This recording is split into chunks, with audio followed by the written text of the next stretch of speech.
All right, hello everyone. I'm Krzysztof Kotowicz, and yes, I will talk about JavaScript crypto. Who am I? Well, I'm a web security researcher. I used to do a lot of research on HTML5 security features, then moved to researching browser extensions, and now I'm into crypto. I used to work at Cure53 with Mario Heidrich, and this presentation is mostly based on the research that we and I have done over that time. Now I work at Google, but obviously for legal reasons, I'm not endorsing, like Google does not endorse anything that I'm going to present over this talk. So let's see a show of hands. Who of you think that JavaScript crypto is a good idea? I don't see that many hands. Who of you think that it is a bad idea? Yeah, like half of you, I would say. So if you Google stuff on the internet looking for JavaScript crypto, you will immediately see those two blog posts, mostly. The first one is by Tomasz Ptaczek from Matezano, entitled JavaScript Cryptography Considered Harmful. And the second one by Nate Lawson called Final Post on JavaScript Crypto. And these two guys are really strongly against JavaScript Crypto. And they give several arguments. These blog posts are sort of like a classical view on JavaScript Crypto. So why is it a bad idea, according to them? So first one, client-side cryptography is not needed, like in the browser. So if you are trying to encrypt something on a client side in order, for example, for the server not to have access to the plain text, it unfortunately won't work because the server serves you the JavaScript files, so it can backdoor the JavaScript files. So in any sort of cryptographic applications, you need to have the implicit trust on the server, right? And also you need to implement or serve the application over HTTPS, because then again, if that's not happening, if the data comes through plain text connections, then it's of course prone to man-in-the-middle attacks and tampering with the data by some sort of network observer. So it's not needed because you already have a secure channel to the server and you need to trust the server, so why not relaying all the cryptographic operations to the server code where you somehow control it. But it's not only that, it's also dangerous.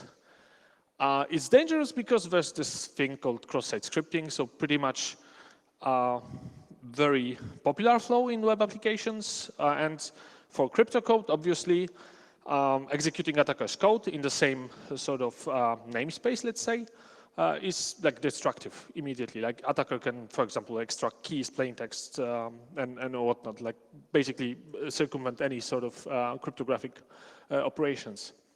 And also it's hard because JavaScript is not the most convenient language to implement the crypto with. Also, the libraries that were present at the time were of mediocre quality. So the gist of the view on JavaScript crypto is that it's necessarily doomed to fail. And obviously, like any things that are doomed to fail, become a huge success on the net or become widely adopted. So right now in 2014, we have libraries implementing multiple like cryptographic primitives in JavaScript, symmetric crypto, asymmetric crypto, there's TLS implementations, there's a few OpenPGP protocol implementations, a lot of user applications built upon those libraries, and some random crypto protocols as well. Those free applications, you probably know at least some of them. There's CryptoCat, a multi-part encrypted chat application. Mailvelope, which is basically GPG or PGP in the browser, and OpenPGP.js, which is library used by, for example, Mailvelope. So those three applications I have looked at as well, and some of my findings will be featured during this talk. But what is actually the action plan? So when I read about JavaScript crypto, the arguments weren't really convincing for me, at least from nowadays point of view. So I decided, finally, when we have like real crypto applications, real crypto libraries written in JavaScript, and they are actually being used, why not taking a deeper look at the code and seeing what actually happened, like were those predictions actually real? So like I said, I took a look at the code, I found some vulnerabilities. I tried then to identify the root causes for those vulnerabilities. And finally, I think the most important part is I tried to compare the situation to native crypto. By native crypto, I mean like the classical cryptographic applications like OpenSSL or GNU-TLS, written, of course, in like statically compiled languages and whatnot, right? So when I started looking at those applications, I immediately found that the vulnerabilities or some weird behaviors of those libraries or applications are being caused by two distinct issues. The first one is the language issues, the fact that the applications are written in a JavaScript. And the second group of issues was because of the web platform, how it works. We used to say in like security circles that the web is broken, which is true, obviously. And those flaws would still be present no matter if the applications would have been implemented in JavaScript or, say, for example, VB script or Visual Basic script, right? So those are more because of how the web works, not which language was the feature implemented it. Let's look at the language issues. But first, do you think that language issue matter to crypto? Like, I mean, all languages are probably all languages that are being used as a programming language are Turing complete. So basically, it shouldn't really matter in which language do you actually implement the features in. But I would say that they do matter. And if you think they don't, at one point, you're going to fail. And let me repeat that you are going to fail. So this is obviously an example of a go-to-fail failure. Which was sort of because of how the language is implemented and that it featured like the go-to instructions. So let's take a look at what JavaScript actually is, because it's a very tricky language. It's a dynamic one. It's a language which is weakly typed. It has really weird inheritance model. It has an implicit global object. It has a forgiving parser as well. And it's a very flexible language. You can code arbitrary JavaScript using just 6 characters, right? Sort of like brainfuck, for example. And obviously, if you take a deeper look at this code, you can immediately see that it's alert 1, right? But does it matter to crypto? It's just a thing, right? So let's take a look at something. Let's take a look deeper, right? Let's take a look at weak typing of JavaScript. So if you try to parse an integer from a string, the result, it's not really bright at the screen, but if you try to parse int of this particular string, you get a none. But then again, if you try to parse it using hexadecimal radix, you get 15, right? Totally expected. If you take, for example, math.min, it's the minimum number being able to be expressed by JavaScript language. It's infinity. But if you take the maximum number, it's minus infinity. So if you can see immediately, like minimum number in JavaScript is actually greater than the maximum number expressed in JavaScript. And for example, null is an object, but it's not an instant of an object. So yeah, there's some things. So as you can see, JavaScript, because of its weakly type system, can introduce some subtle flaws to any sort of program. And of course, for crypto, this can be disastrous. But of course, there are things you can overcome. In this case, we have, for example, have like triple equals operators, which is called identity operator. So this one compares objects, not only taking care of their values, but also their types. So the types should match. It's sort of safe equal operator, right? So if you assign a value to a variable called a, and then you plus or add 1 to that variable, this shouldn't never happen, right? Like, unless you overload the operator in C++, but there's no operator overloading JavaScript, at least not in a general case. So what kind of object is actually a? You might think that maybe it's not a number. That's a thing in JavaScript. There's an object called not a number or an entity called not a number. But that's not the case. Not a number is not equal to anything, even itself. Like, that's a special object. Actually, infinity, yeah. If you assign infinity to a and then you add 1 to it, it's still infinity and it's the same type. So that's expected. But then you start digging and you see that minus infinity has the same property. And for example, 1 times 10 to the power of 16 has also this behavior, which is kind of strange, but maybe expected. It's just a huge number, so probably something is confused. But then you start digging deeper. And actually, this is the smallest number that has this property. Why this one? No idea. It's JavaScript. And you can see immediately that there are some weird features in the language that might make implementing crypto code tricky.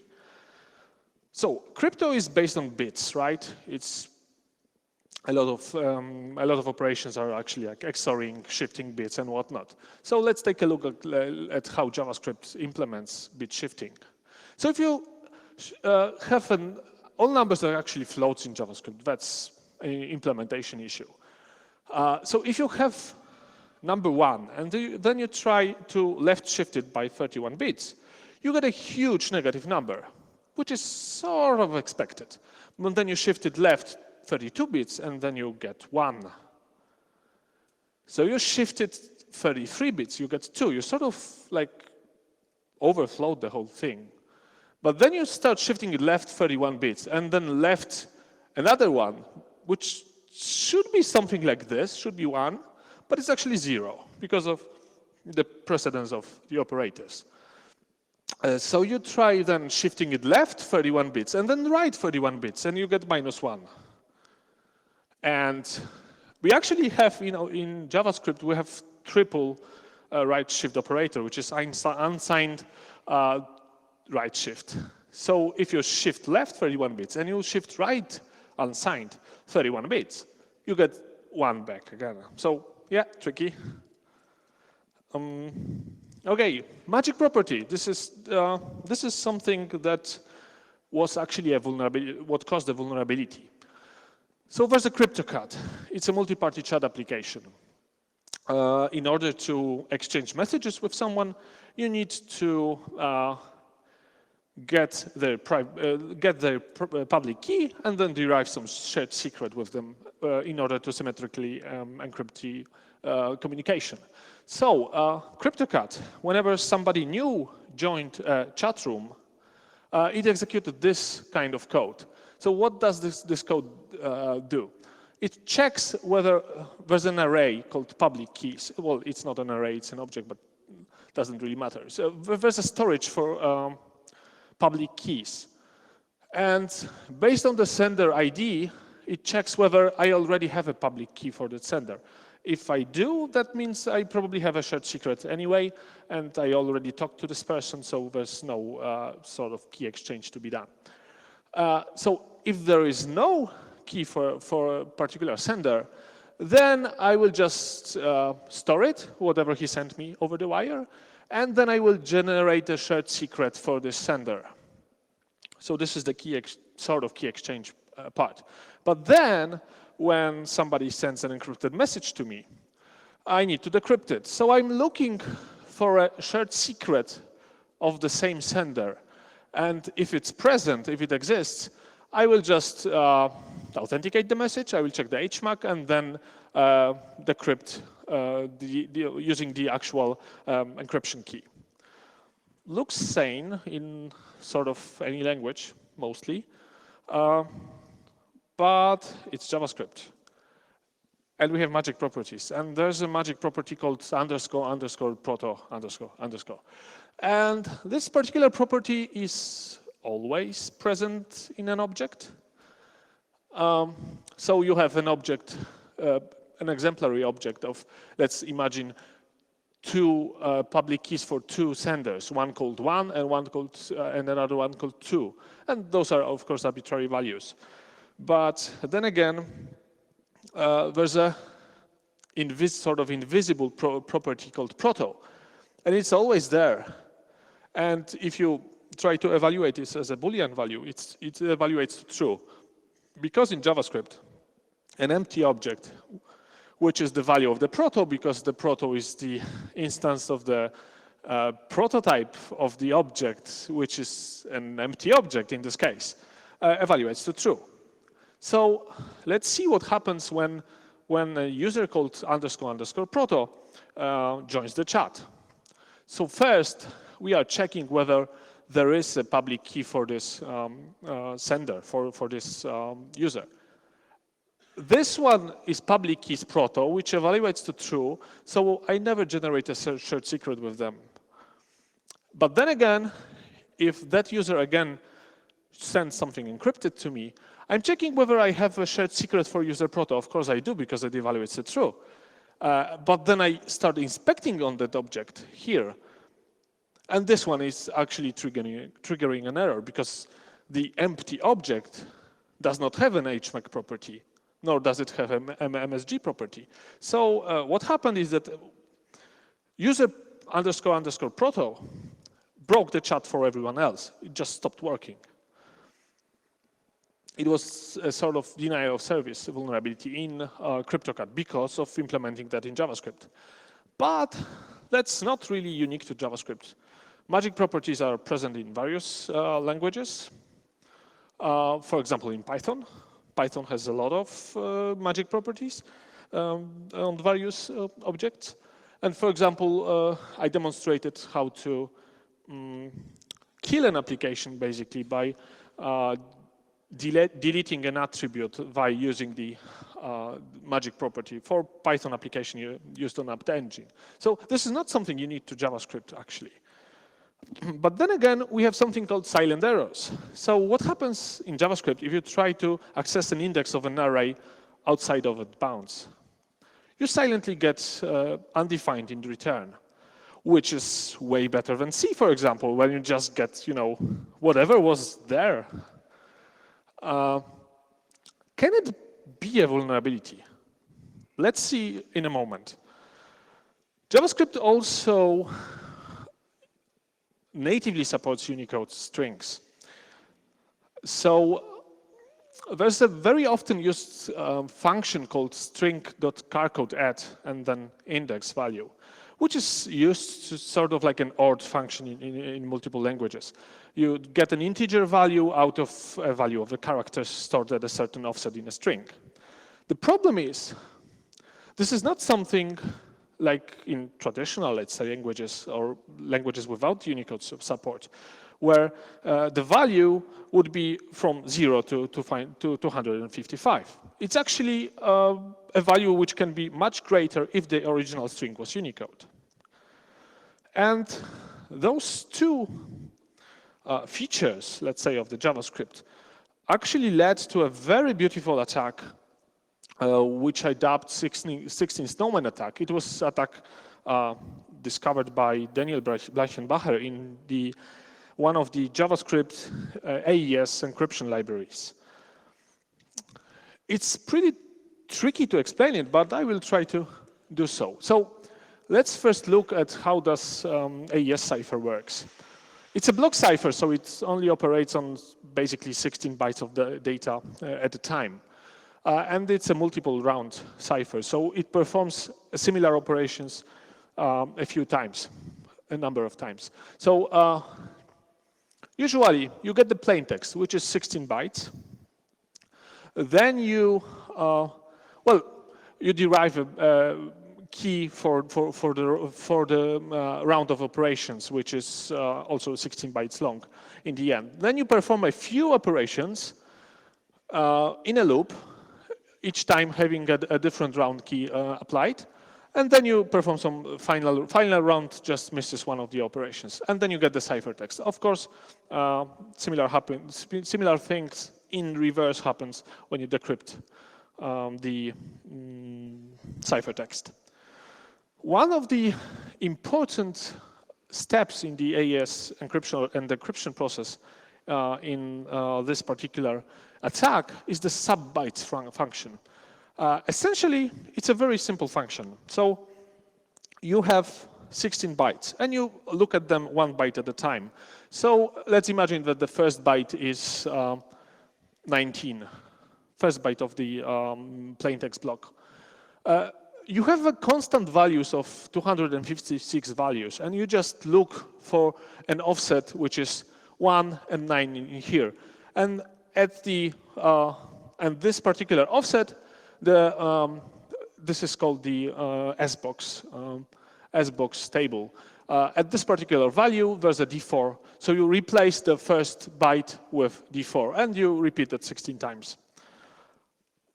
So let's see at the implementation of this particular library. It's very straightforward. The function is called subbytes.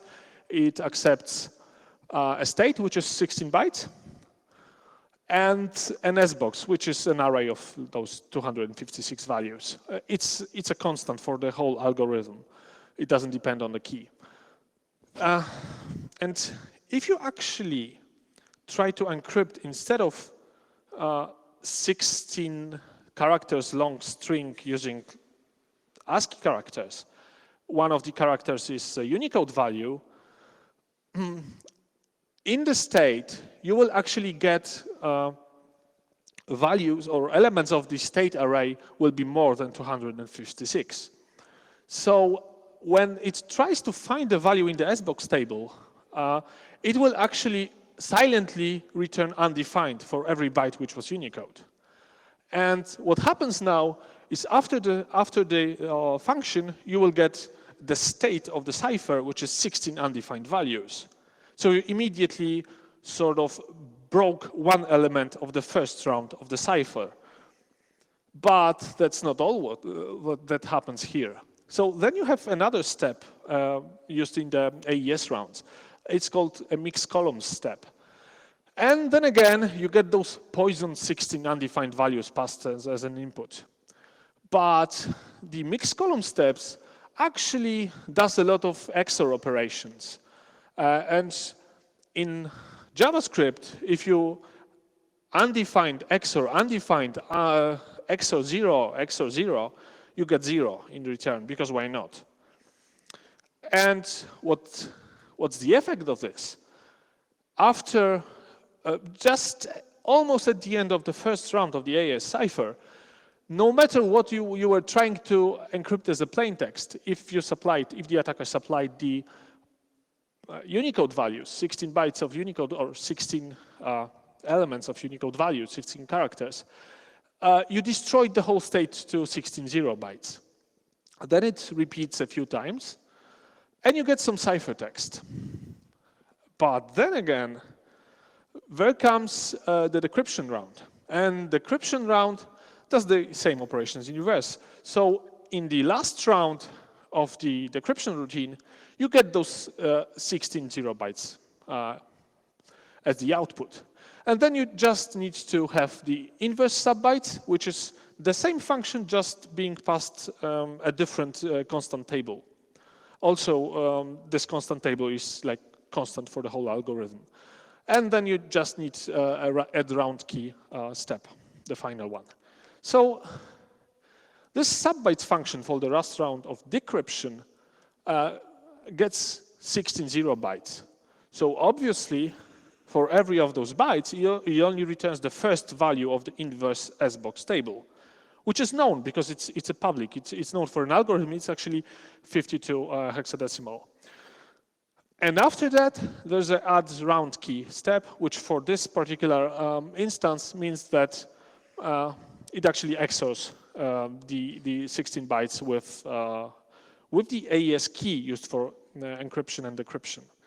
So what actually happened, or what attack is possible, is that having an access to this encryption and decryption routine without knowing the key, you can encrypt 16 bytes of Unicode, then get the result and try to decrypt the same result with the same unknown key.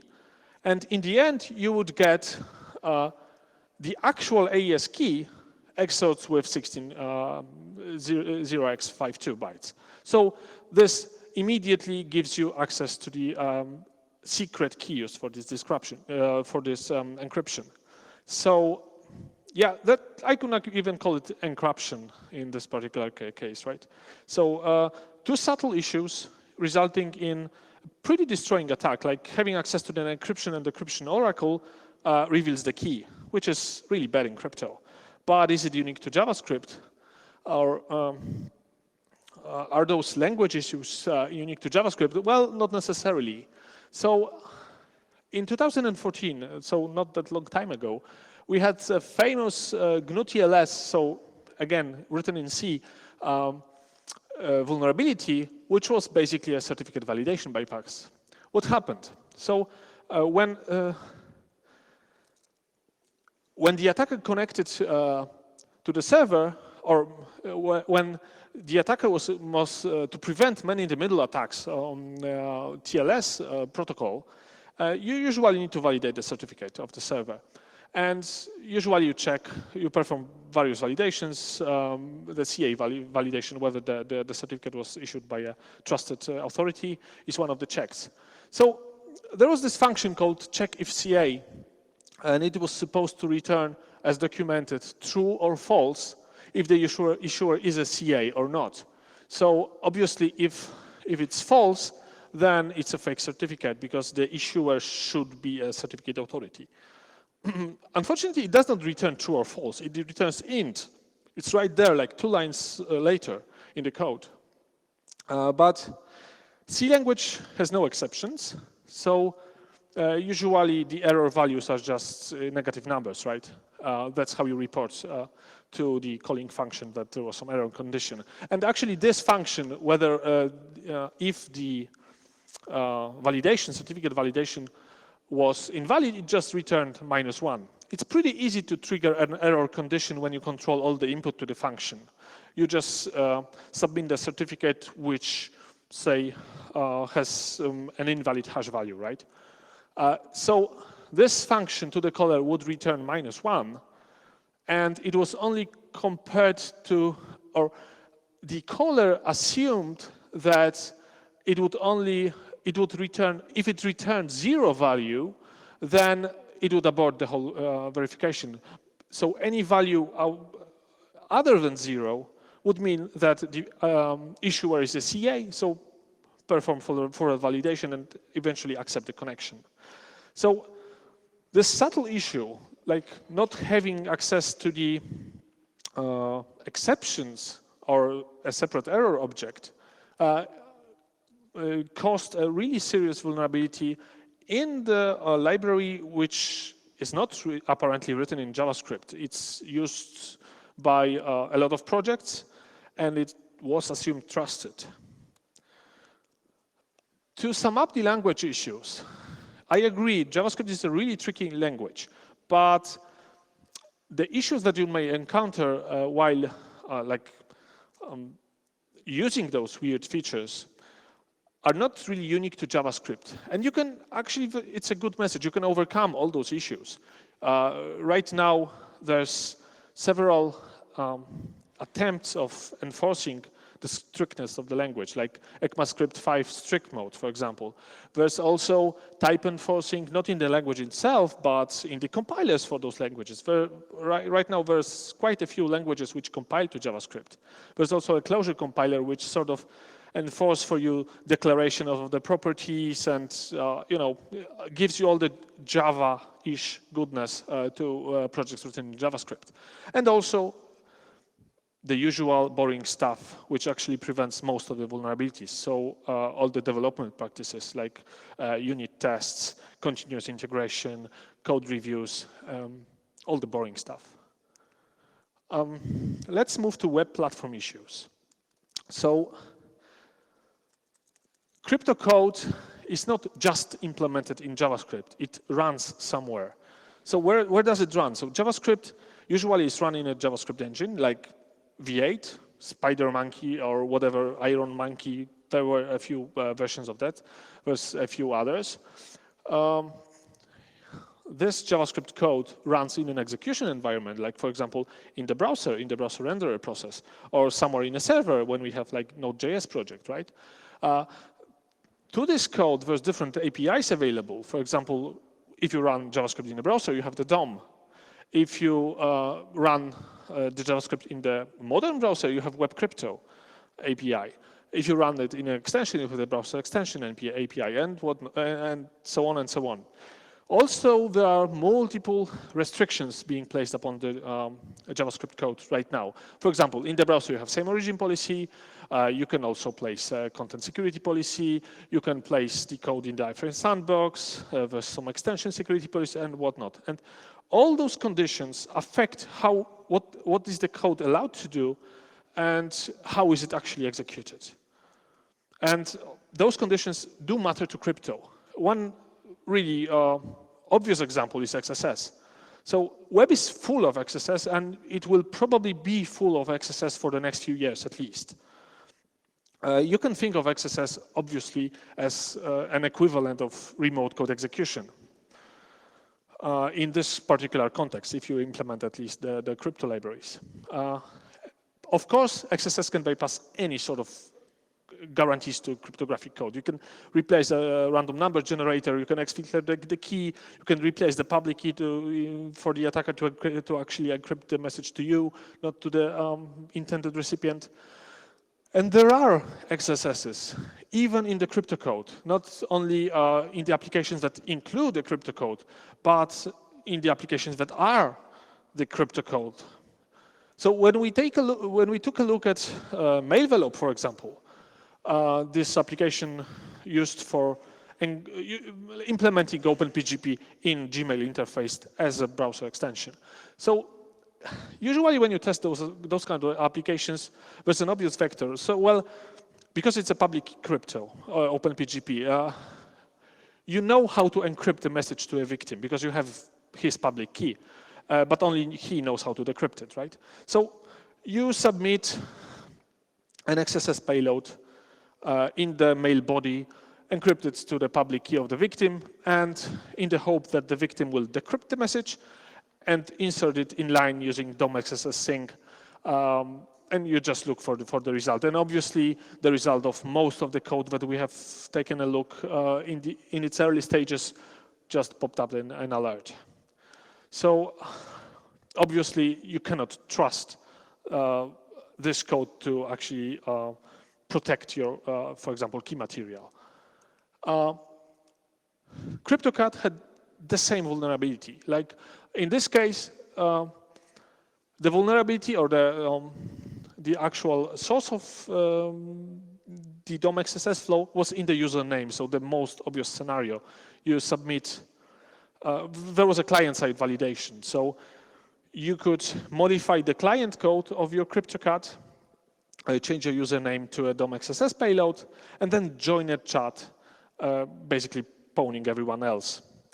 But this was really disastrous in this case, because CryptoCat, at that time, it was a browser extension. So any sort of code that executed with those elevated privileges. In case of Chrome, the extensions were protected by content security policy. So there was not much that could be done. The JavaScript execution would be prevented. You could only sort of spoof an user interface. But for Firefox, it's sort of the end of the game. If you have an XSS in a Firefox add-on, you pretty much can install malware. You have direct access to the file system and whatnot. So obviously, XSS is a problem for JavaScript crypto. But again, is this something so super unique? Not really. Again, vulnerability from this year. There's a GNU TLS, obviously a TLS implementation, like sort of a competition for OpenSSL, used pretty widely, I think, in Debian. So there was a buffer overflow in the parsing of the long session or session ID for the client. So obviously buffer overflow causing a memory corruption and potentially executing, allowing the attacker to execute arbitrary code. It's the same thing. XSS in the, say, Firefox add-on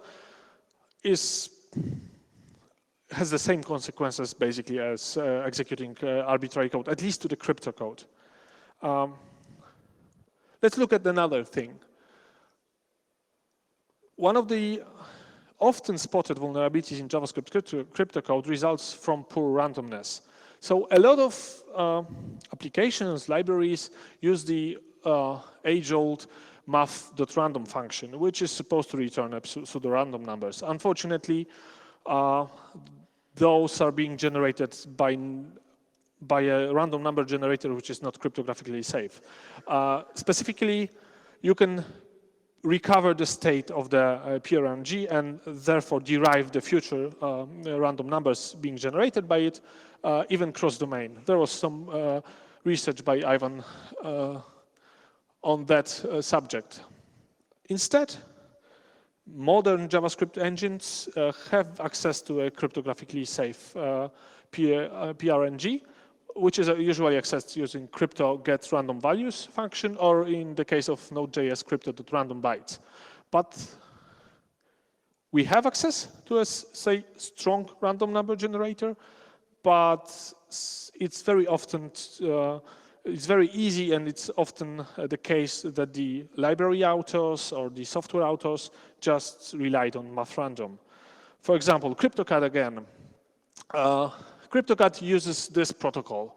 Whatever that is, I won't go into the details, but if you look at the specification of the protocols, it says that the SID and RID numbers are security critical and therefore must be both unpredictable and non-repeating. Mathrandom gives you no of such guarantees. And obviously what CryptoCat did, or actually the Bosch library that CryptoCat included, was just use the mathrandom function.